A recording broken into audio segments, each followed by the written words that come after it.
नमस्कार, सप्तरङ्गी टेलिभिजनको सप्तरङ्गी गतिविधिमा स्वागत छ। म सलिना न्यौपाने। तपाईहरू सप्तरङ्गी टेलिभिजन युट्युब र फेसबुक पेजमा पनि हेर्न सक्नुहुनेछ। गतिविधि सुरु गरौँ। आजका प्रमुख खबर शीर्षकहरूबाट। नेपालमा पछिल्लो 24 घण्टामा थप 293 जनामा कोरोना संक्रमण, संक्रमितको संख्या 15,784 पुग्यो।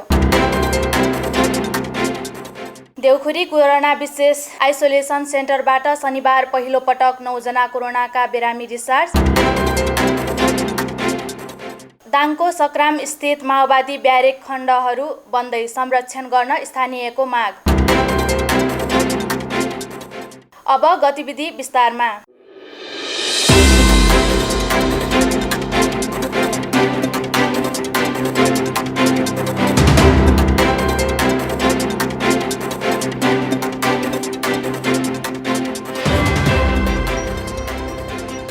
नेपालमा पछिल्लो 24 घण्टामा 293 जनामा कोरोना संक्रमण पुष्टि भएको छ। यो सहित नेपालमा कोरोना संक्रमितको संख्या 15,784 पुगेको छ। संक्रमित मध्ये 6,547 जना संक्रमण मुक्त भएर घर फर्किसकेका छन्, जसमध्ये पछिल्लो 24 घण्टामा 132 डिस्चार्ज भएका छन्। यस्तै आजसम्म 34 जनाको कोरोना संक्रमणका कारण मृत्यु भएको छ।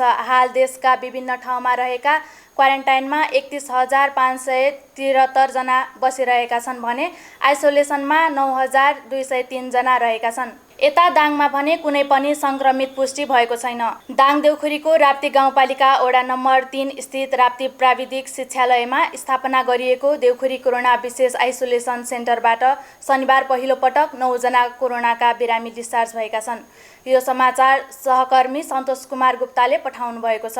नेपाल सरकारको मापदण्ड अनुसार 17 दिन आइसोलेसनमा उपचार पश्चात उनीहरूलाई आइसोलेसनबाट थप 14 दिन होम क्वारेन्टाइनमा बस्ने गरी डिस्चार्ज गरिएको आइसोलेसनमा कार्यरत अयब रूपलाल पाण्डेले जानकारी दिएका छन्। शनिबार डिस्चार्ज हुनेमा 7 पुरुष र 2 महिला रहेका छन्, जसमा घोराही उपमहानगरपालिका वडा नम्बर 12 का 1 जना महिला, गढवा गाउँपालिका वडा नम्बर 1, 4 र 6 का 3 जना पुरुष, राप्ती गाउँपालिका वडा नम्बर 2 का 1 पुरुष र 1 महिला, वडा नम्बर 5, 6 र 7 का 1 जना पुरुष रहेका छन्। उनीहरू सबै 21 देखि 59 वर्ष उमेरका रहेका छन्।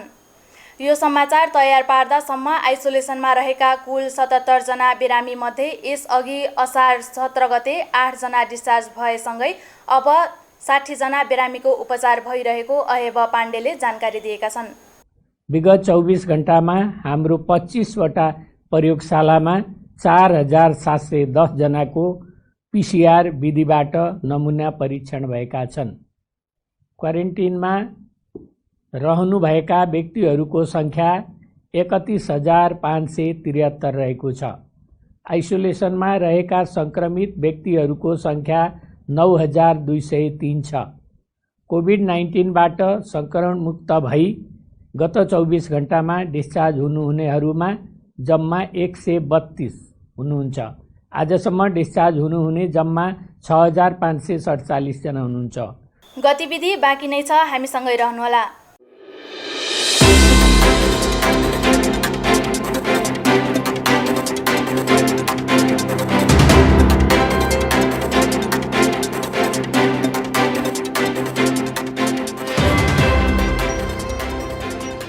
खण्डहर बन्दै दाङको माओवादी सङ्ग्राम ब्यारेक तत्कालीन नेपाल कम्युनिस्ट पार्टी माओवादी सेनाको दाङको सङ्ग्राम ब्यारेक खण्डहर बन्दै गएको छ। संरक्षण बिनाको दीर्घ स्मृति जनमुक्ति सेनाको सङ्ग्राम ब्यारेक खण्डहर बन्दै गएको हो। तुलसीपुर उपमहानगरपालिका वडा नम्बर 19 सग्राममा 2064मा स्थापना गरिएको उक्त ब्यारेकमा नेपालको शान्ति प्रक्रियाको क्रममा सेना समायोजना गर्दा झन्डै 2000 सेनालाई राखिएको थियो। 2064 देखि 2068 अर्थात् झन्डै 4 वर्षसम्म माओवादी लडाकुहरूलाई राखिएको थियो। तत्कालीन माओवादी सेनालाई समायोजन तथा स्वैच्छिक अवकाशपछि जवान आवास, कार्यालय कक्ष, स्नानगृह, भान्साघर, शौचालय, खेल मैदान तथा युद्ध अभ्यास गर्ने सुविधा समेत भएको ब्यारेकलाई युद्ध पर्यटनका रूपमा विकास गर्ने भन्दै नेपाल सरकारले विक्रम सम्वत 2068 सालदेखि सशस्त्र प्रहरीलाई त्यसको सुरक्षा र संरक्षण गर्ने जिम्मा दिएको थियो। तर नेपाल सरकारको निर्णय अनुसार सशस्त्र प्रहरी प्रधान कार्यालयले ब्यारेकको संरक्षणको जिम्मा स्थानीय तहलाई सुम्पिँदै जीर्ण अवस्थामा रहेको ब्यारेक यही फागुन 1 गते तुलसीपुर उपमहानगरपालिकालाई हस्तान्तरण गरेपछि अहिले ब्यारेक बेवारिसे जस्तै भएको छ। तत्कालीन अवस्थामा शान्ति प्रक्रियाका क्रममा झण्डै 2000 माओवादी लडाकुलाई व्यवस्थापन गर्न ब्यारेकमा आवश्यक पर्ने भौतिक पूर्वाधार निर्माण गर्न करोडौँको लगानी गरिएको थियो। स्वदेशी तथा विदेशी द्वन्द्व सम्बन्धी अध्ययन गर्ने अध्ययनकर्ता द्वन्द्व विश्लेषकहरूको अध्ययनको रूपमा उक्त ब्यारेकको विकास भइरहेको थियो। तर संरक्षणको अभावमा ती संरचनाहरू खण्डहर बन्दै जाँदा यसको इतिहास पनि समाप्त हुने आशंका बढ्दै गएको छ। युद्ध पर्यटन स्थलमा समेत पर्याप्त सम्भावना बोकेको यो स्थानलाई राज्यले ध्यान नदिएको स्थानीयहरूको गुनासो छ। हामीलाई त्यही थाहा छैन के हो त्यो युद्ध सङ्ग्रहालय बन्ने चाहना हाम्रो सबै उपभोक्ताको चाहना पनि त्यही छ, मेरो व्यक्तिगत पनि चाहना त्यही छ।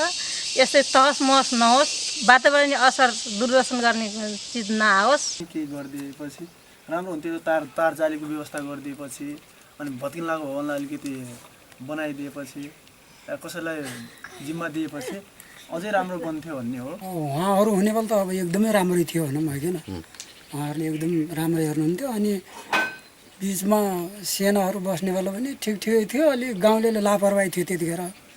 अहिले अब उहाँहरूले छोडेर जानुभयो, त्यसमाथि फेरि अहिले यो गाउँले हेर्दैछ, अहिले फेरि कडा हुन गएको छ, अहिले कडा भएको छ। त्यस्तो एकजना यहाँ दाइ हुनुहुन्छ हाम्रो, यताउता हेर्ने यता तिमीहरूले पनि हेर अनि भन्नुहुन्छ हामीहरूलाई। अब भवनहरू त बनाउने बनाए त राम्रो हुन्थ्यो, सब भत्किनलाई खान गोले खान सब यिनी बनाए राम्रो हो। घरायसी कामको सिलसिलामा तुलसीपुर आउँदा आफू बसेको दीर्घ स्मृति हेर्ने इच्छाले सग्राम पुगेका रोल्पा थबाङका पूर्व माओवादी लडाकु रामप्रसाद रोका मगर र सुनछहरी 5 का पूर्व लडाकु जितबहादुर बुढा मगरले त्यहाँको अवस्था देख्दा मन दुखेको बताउनुभयो। करिब 3 वर्षसम्म त्यो ठाउँमा बसी स्वैच्छिक अवकाश लिएर घर फर्किएका रामप्रसाद र जितबहादुरले ब्यारेकको अवस्था नरमाइलो लागेको बताउनुभयो।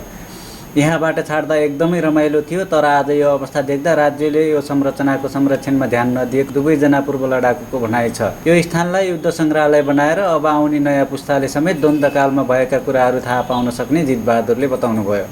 अब पहिला अब जुन ठाउँमा अब राज्यले अब विस्तृत शान्ति सम्झौता भएअनुसार अब यहाँ बसालिएको थियो, अब रमाइलोसँग बसिएकै थियो भन्नु पऱ्यो। पछि अब समायोजनतिर जानुभयो कुनै साथीहरू, कुनै अब कता कता गए, समयमा हामी चाहिँ अब समायोजनमा गएनौँ, बाहिर आयौँ। त्यही भएर हामी चाहिँ त्यो ठाउँमा लगभग 2-2.5 वर्ष जति बस्यो। पहिला चाहिँ तिला हो, तिला 3 वर्ष बस्यो, त्यहाँबाट आइयो। आफूहरू बसेको ठाउँको माया लागेर हेर्न आएको बताउँदै उहाँले यो ठाउँमा राज्यको लगानी भए तापनि राज्यले नै हेर्न नसक्नु दुर्भाग्य भएको रामप्रसादले बताउनुभयो। मेरो नाम चाहिँ रामप्रसाद रोका मगर हो। हजुर। तर चाहिँ पहिले चाहिँ योमा हुने बेलामा सिस्ने भनेर चिन्थेँ होइन सबैले। तर म यहाँ बसेन, म उगा बसेको थिएँ, उगादेखि पछाडि दह बनाएँ। त्यही हो, हामी पनि एउटा कामले चाहिँ तुलसीपुरसम्म गएको थियौँ। त्यताबाट यसो हेरौँ न पहिलेको हामी बसेको ठाउँ कस्तो छ, त्यहाँको अवशेषहरू कस्तो भइरहेछ होइन। हुन त चाहिँ हामीले अब त चासो गर्ने त्यस्तो चाहिँ उ त भएन, त्यही पनि आफूलाई चाहिँ त्यस्तो उ लाग्दो रहेछ कि होइन। बसेको ठाउँहरू पहिले यति रमाइलो थियो, अहिले चाहिँ पुरै यस्तो भाषा एकदम होइन जीर्ण अवस्थामा चाहिँ देख्ने बेलामा आफूलाई चाहिँ मन कस्तो कस्तो भयो। त्यत्रो चाहिँ अब लगानी गरेको त्यत्रो चाहिँ अब होइन, अब राज्यको चाहिँ अब यहाँ लगानी छ होइन, राज्यले यत्रो चाहिँ उ गर्यो। त्यही भएर चाहिँ अहिले पनि राज्यले चाहिँ हेर्नुपर्ने योलाई चाहिँ अब जोस् कसरी हुन्छ। अब ठुलो चाहिँ उगो नगरे पनि वन कार्यालयहरू यताउता चाहिँ यहाँको चाहिँ उहरूसँग चाहिँ मिलेर वरिपरिका चाहिँ बासिन्दासँग लाई चाहिँ जिम्मा दिएर यसको चाहिँ संरक्षण गरेको बासी हुन्थ्यो राज्यले भन्ने चाहिँ हाम्रो चाहिँ एकदम उ हो। उपमहानगरपालिकामा कुरा उठाउँदै आएको वडा नम्बर 19 का वडा अध्यक्ष रामबहादुर योगीको भनाइ छ। उक्त ब्यारेकमा साना र ठुला गरी करिब 64वटा भवन रहेको समेत उहाँले बताउनुभयो। अहिले हामीले उक्त ब्यारेकको संरक्षणको लागि त्यहाँका 4वटा टोल विकास समिति र 1 सामुदायिक वनलाई ब्यारेक हेर्नको लागि जिम्मा दिएको पनि उहाँले बताउनुभयो। अहिले मैले मोटामोटी उहाँसँग अब लिखित त होइन, मौखिक उहाँसँग चाहिँ मैले सोच्दाखेरि कति छन् यहाँ चाहिँ यो घरहरू कति छन् भन्दाखेरि उहाँले मोटामोटी 62-63 घर भन्नुभयो। क्षेत्रफल त लगभग तपाईँको चाहिँ 5-7 बिघा जग्गा होला। घर पनि भित्रभित्र पनि धेरै छन्, घर लगभग 10-12 बिघा जग्गा होला। त्यहाँ जनमुक्ति सेनाको चाहिँ एउटा ब्यारेक बस्यो त्यहाँ होइन।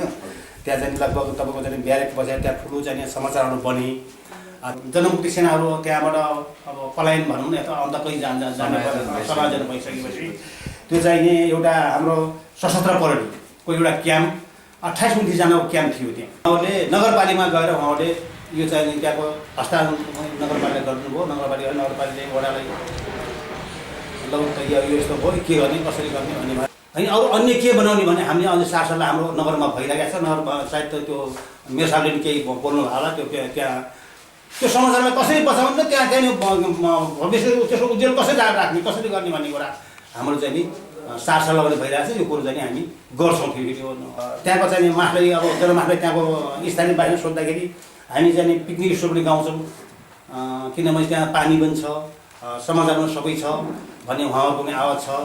र हामीले पिकनिक स्टोर मात्र नभएर अलि राम्रो चिज के बनाउने भनेर हामी सोच्दैछौँ। तुलसीपुर उपमहानगरपालिका प्रमुख घनश्याम पाण्डेले सो जनमुक्ति सेनाको ब्यारेकलाई युद्ध सङ्ग्रहालय बनाउने बताउनुभयो। नगर प्रमुख पाण्डेले भन्नुभयो, युद्ध अध्ययन र युद्ध पर्यटन र ऐतिहासिक युद्ध स्थलका रूपमा तत्कालीन ब्यारेकलाई सङ्ग्रहालयका रूपमा पुनर्निर्माण गरिने समेत उहाँले बताउनुभयो। तुलसीपुर उपमहानगरपालिकाको वडा नम्बर 19 को सग्राममा रहेको जुन जनयुद्धका लडाकुहरू व्यवस्थापन गरेको जुन शिविर छ, त्यो शिविरलाई पहिलो त हामीले राष्ट्रिय क्रान्ति सङ्ग्रहालयको रूपमा विकास गर्ने र त्यसलाई क्रान्ति पर्यटन प्रवर्धन गर्ने हिसाबले अघि बढाउने भनेर हामीले अगाडि बढाएका छौँ।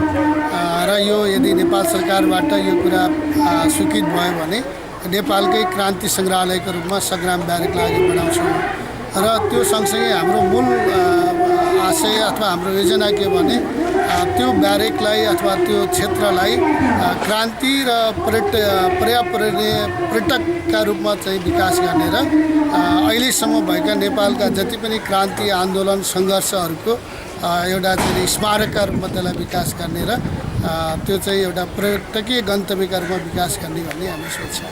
यद्यपि यसको संरक्षण र व्यवस्थापनका विषयमा स्थानीय सरकार र प्रदेश सरकार तथा सङ्घीय सरकारले गुरु योजना बनाउन सकेका छैनन्। तत्कालीन नेपाल कम्युनिस्ट पार्टी माओवादीको सेनाको दाङको सग्राम ब्यारेक खण्डहर बन्दै गएको छ। संरक्षण बिनाको दीर्घ स्मृति जनमुक्ति सेनाको सग्राम ब्यारेक खण्डहर बन्दै गएको हो। सप्तरङ्गी टेलिभिजनको लागि तुलसीपुरबाट सुमन केसीको रिपोर्ट। दाङमा सञ्चालन भएको होजियारी उद्योगका उत्पादन बजारमा आउन सुरु भएको छ। उद्यमी महिलाहरूले कोरोना सङ्कटमा रहेको बेला खाली समय सदुपयोग गर्दै होजियारीको काम सुरु गरेको हो। अहिले उक्त उद्योगको उत्पादनको बजार माग पनि बढ्दै गएको छ। एक रिपोर्ट। सृजनशील होजियारी उद्योगले आफ्नो उत्पादन बजारमा ल्याउन सुरु गरेको छ। 5 जना महिलाहरूको सामूहिक लगानी रहेको उक्त होजियारी उद्योगले मेसिन तथा हातले तयार पारेको सामानहरू बजारमा बिक्री वितरण गर्न सुरु गरेको हो। उद्यमी महिलाहरूले कोरोना सङ्कटमा रहेको बेला खाली समय सदुपयोग गर्दै होजियारीको काम सुरु गरेको हो।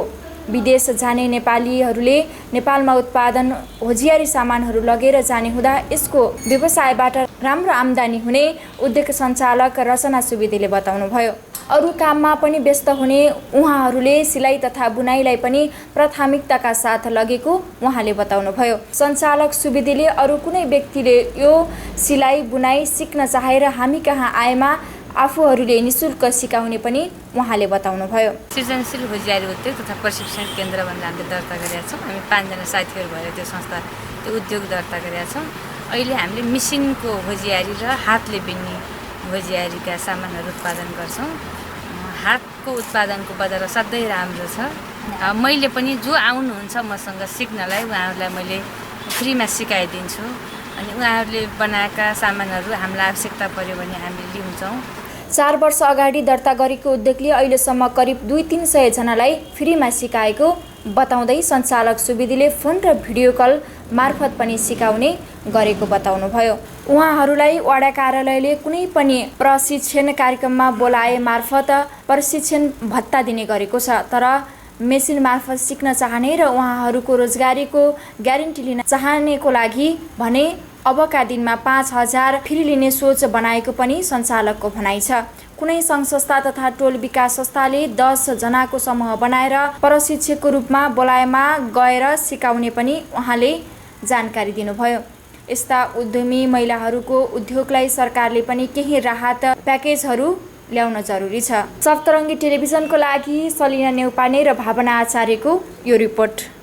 गतिविधि बाँकी नै छ, हामीसँगै रहनुहोला।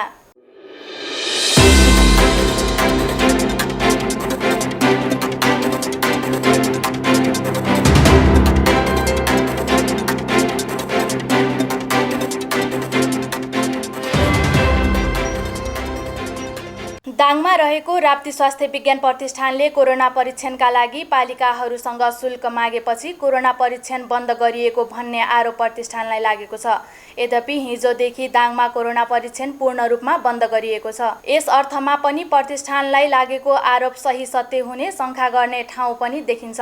प्रतिष्ठानकी उपकुलपति सङ्गीता भण्डारीसँग सप्तरङ्गी टेलिभिजनले कुरा गर्दा पालिकाहरूले आफै रकम सहयोग गर्ने भनेको बताउनुभयो र अब प्रतिष्ठानले आफ्नो क्षमता अनुसार परीक्षण गर्ने, त्यो बाहेकका स्वाब परीक्षण नगर्ने पनि उहाँले बताउनुभयो।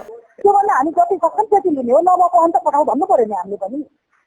हामी सक्दो हामी जति सक्छ त्यति लिने हामी गर्छौँ। अब हाम्रो ल्याबको मान्छेले रेगुलर ल्याब चलाएर अस्पतालको इन्कम गर्नु परेन, तलब खुवाउने पैसा छैन हामीसँग अहिले, सरकारले तलब दिँदैन, अनि त्यो कसरी पाल्ने त मैले हामीलाई चाहिँ पहिला त्यो पिसिआर मेसिन ल्याउने बेलामा लमैले उनीहरूले चाहिँ प्रतिष्ठानको बरु हामी पिसिआर मेसिनको पैसा हामी दिन्छौँ भन्दा हामीसँग लिखितमै छ उहाँहरूको। अनि त्यसपछि हामीले मेसिन पनि ल्याएन, प्रदेश सङ्घीय सरकारले हामीलाई रिएजेन्टको सम्म दिन्छु भनेको छ, पिसिआर मेसिनको हामी दिँदैनौँ भनेको छ। भनेको मेसिनको पैसा कसले तिर्ने त? 3 करोड 4 करोड पैसा प्रतिष्ठानको त हैसियत छैन भन्दाखेरि उनीहरूले हामी नै उठाएर दिन्छौँ। अनि उहाँहरूले अस्तिको फेरि मिटिङ बोलाउनु, म त थिइनँ, रेजिस्ट्रार सर हुन्थ्यो, मिटिङ बोलाउँदाखेरि पनि सिधो सारको मिटिङ बोलाउँदाखेरि पनि के अब उठाएर त दिने, तर के हिसाबले दिने भन्ने कुरो आयो नि त। कसरी हिसाब गर्ने भन्दाखेरि उहाँहरूले के भन्नु भने हाम्रो जसको पालिकामा जति टेस्ट भएको त हामी त्यसको आधारमा दिन्छौँ भन्ने कुरो नै थियो। अब त्यो आधार गर्दाखेरि त अनि के रेट हाल्ने भन्दाखेरि त सरकारी रेटभन्दा माथि त जान मिल्दैन नि, हामी त व्यापारी होइन।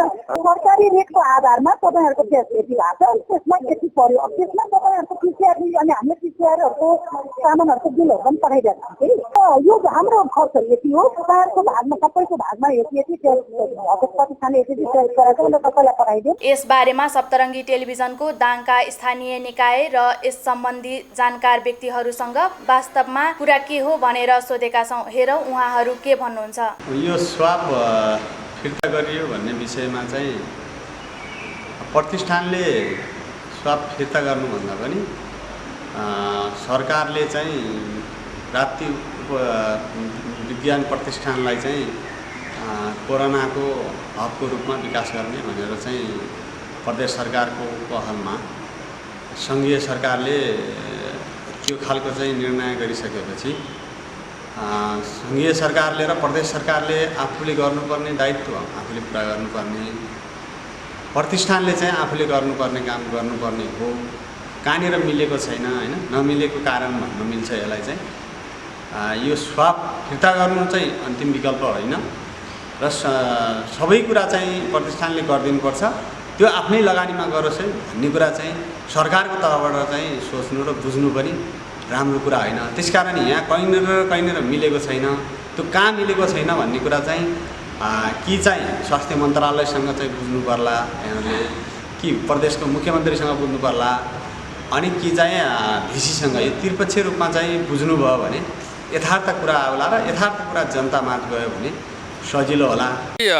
यो अचम्म एउटा चाहिँ विडम्बना नै हो। वास्तवमा चाहिँ राप्ती स्वास्थ्य विज्ञान प्रतिष्ठानले जसरी पब्लिक लेभलबाट जनताको आवाजलाई सुनेर पिसिआर मेसिन जब दाङमा भित्र्यायो, तत्पश्चात एउटा मेसिनबाट चाहिँ रेगुलर रूपमा काम भइरहेको थियो। तथापि भारतबाट आउने नेपाली नागरिकहरूको सङ्ख्या चाहिँ अत्यन्त धेरै रह्यो।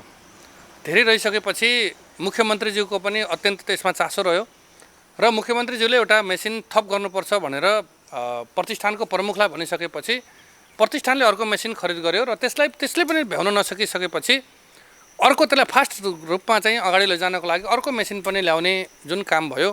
तत्पश्चात मलाई लाग्छ राप्ती स्वास्थ्य विज्ञान प्रतिष्ठानले नेपालभरमै तेस्रो परीक्षण चाहिँ गरेको हामीले त्यसको डेटाहरू हेर्दाखेरि हामीले देख्यौँ र अत्यन्त हामी खुसी पनि भयौँ, हर्षित पनि भयौँ र हरेक क्वारेन्टाइनहरूमा बस्ने व्यक्तिहरूले लामो समयसम्म रिपोर्टहरू नआएर छटपटाइरहेको अवस्थामा ती दुईटा मेसिनहरू जब सञ्चालनमा आयो, करिब दैनिक 1100-1200सम्म पनि ल्याबका साथीहरूले चाहिँ अत्यन्त रात दिन नभनिकन काम गर्नुभयो र उहाँहरूले रिपोर्टहरू निकाल्नुभयो र हामीले सोचे अनुरूपको चाहिँ क्वारेन्टाइनहरूबाट नागरिकहरू आफ्नो घरतिर जाने अर्थात् सङ्क्रमितहरू चाहिँ आइसोलेसन केन्द्रतिर जाने जुन कामहरू भएको थियो त्यो जुन हर्षित हामी थियौँ, तथापि हामी योभन्दा केही दिन अगाडि पनि राप्ती स्वास्थ्य विज्ञान प्रतिष्ठानमा ल्याइएका मेसिनहरू, जो मेसिनहरूको रकम थियो, मेसिन सञ्चालन गर्नको लागि रिएजेन्ट ल्याउने कामहरू बिचको समयमा नेपाल सरकारले खरिद नगरेको अवस्थामा राप्ती स्वास्थ्य विज्ञान प्रतिष्ठानले खरिद गरेको भन्नेले हामीले जानकारी त्यो पाएका थियौँ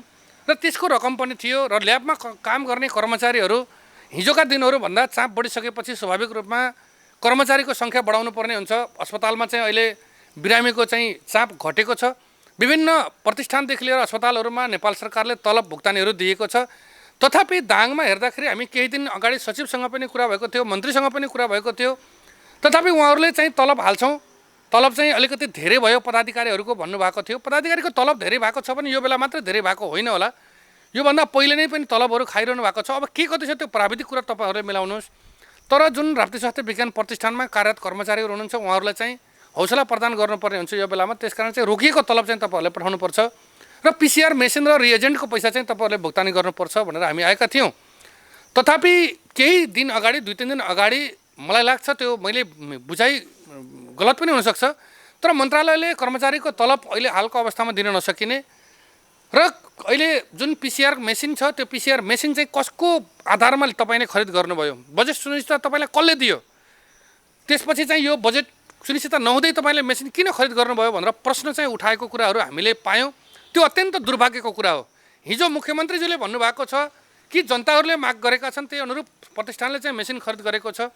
त्यो मेसिन खरिदमा कुनै गलत प्रक्रियाहरू भएका छन् भने त्यसलाई सच्याउने कुराहरू गर्नुपर्ने हुन्छ पदाधिकारी लेभलले, होइन भने चाहिँ जनताको लागि ल्याइएको मेसिनको पैसा पनि दिनुपर्ने हुन्छ र स्वास्थ्य मन्त्रालयले रिएजेन्टको पैसा पनि दिनुपर्ने हुन्छ र कर्मचारीको तलबको पैसा पनि स्वास्थ्य मन्त्रालयले दिनुपर्ने हुन्छ, किनभने यो सङ्घीय सरकार अन्तर्गत रहेको प्रतिष्ठान हो। र मुख्यमन्त्रीज्यूको अत्यन्त चासो रह्यो, उहाँको आगमन पनि भयो दाङमा आइसकेपछि आइसियु उद्घाटन पनि भयो, त्यो बेलामा पनि उहाँले बोल्नु भएको थियो। त्यसकारण चाहिँ अब अहिले पछिल्लो चरणमा आउँदै गर्दाखेरि प्रतिष्ठानको आय स्रोत पनि त्यति धेरै नभएको, किनभने हामीले स्थापना गरेको भर्खरै मात्रै केही समय मात्रै भएको छ। त्यसकारण चाहिँ जो मेसिनको पैसा र रिएजेन्टको पैसा र कर्मचारीको व्यवस्थापनको लागि रकमहरू नआइसकेपछि मलाई लाग्छ यो प्रतिष्ठानले बाध्यात्मक स्थितिले चाहिँ यो उठाएको कुराहरू हुनसक्छ। तुलसीपुर उपमहानगरपालिका लगायत विभिन्न पालिकाहरूले हामीले नमुना सङ्कलन गरेर पठायौँ, तर उहाँहरूले चाहिँ माथिको आदेश छ भनेर गेटबाटै चाहिँ फर्काइदिनु भयो। आज पनि हामीले फेरि पठाउने कोसिस गरौँ, उहाँहरूले नपठाउने भन्ने कुरा गर्नुभयो र व्यवस्थापनलाई सम्पर्क गर्दा उहाँहरू सम्पर्कदेखि बाहिर हुनुहुन्छ, जसले गर्दाखेरि हामीसँग त के भयो भने हामी परीक्षणलाई द्रुत गतिमा बढाइनौँ भने अहिले चाहिँ यसको सङ्क्रमणको वृद्धि दर अत्यन्त अघि बढेको छ। समुदाय स्तरमा सङ्क्रमणको चाहिँ सम्भावना छ। थप सङ्क्रमण हुन नजाओस् भन्नका निम्ति हामी सचेत छौँ र त्यसका निम्ति हामीले नेपालगञ्जमा र बुटोलमा पनि सम्पर्क गऱ्यौँ, तर नेपालगञ्ज र बुटोलमा पनि त्यहाँ चाहिँ अलिकति चाप बढी भएको, परीक्षणको प्रतिवेदन आउन समय लाग्ने भएको हुनाले राप्ती स्वास्थ्य विज्ञान प्रतिष्ठानले स्वाबको परीक्षण, नमुना परीक्षणको लागि सङ्कलन गरेको नमुना नबुझिदिएपछि अब हामीलाई एउटा विकल्प भनेको अब काठमाडौँमा पठाएर टेकुमै भोलि परीक्षण गर्ने व्यवस्था मिलाएर हामी पठाउँदैछौँ। होइन, यो त के हो भने राप्ती स्वास्थ्य विज्ञान प्रतिष्ठानको पूर्ण लापरवाही हो। यो एक किसिमले भन्यो भने त उहाँलाई यो सङ्क्रामक जुन रोग छ त्यो कानुन लाएर कारबाही गर्नुपर्छ। प्रयोगशालामा आउने परीक्षणलाई बिना कारण माथिको आदेश भनेर फर्किने कुरा चाहिँ सरासर यो अमानवीय काम हो।